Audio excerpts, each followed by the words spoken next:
Well, brothers and sisters, this is Cliff again. I want to talk to you about justification by faith.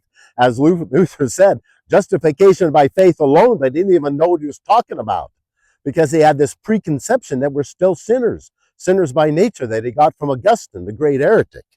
But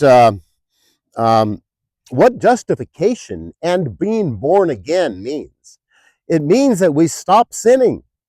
That's what it means.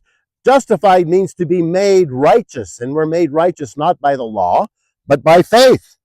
But it says in Romans 3:21-23, but now the righteousness of God without the law is manifested. See, we don't need the law to become righteous, being witnessed by the law and the prophets.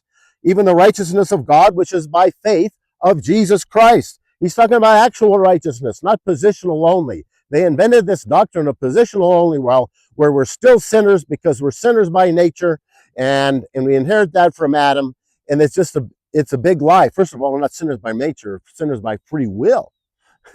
And it says, upon all, unto all, and upon all that believe, for there's no difference, for all have sinned and come short of the glory of God.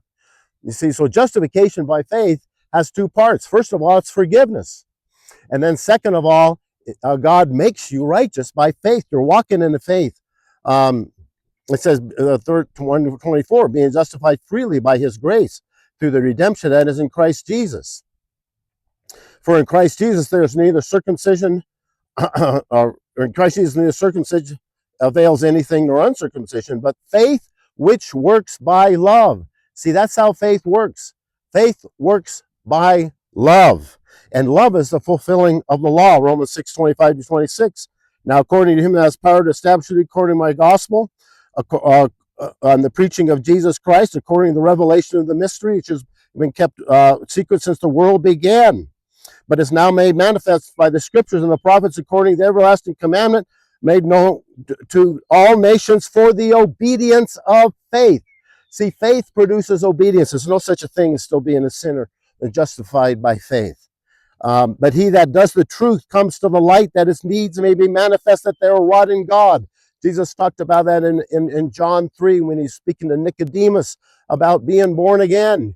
Your deeds are wrought in God. And in 2 Corinthians 5:17, if you're in Christ, then you're a new creature. All things have become new. That's what it means. Born again means being released from sin. Justification by faith means liberated from sin, made righteous by faith. God bless you.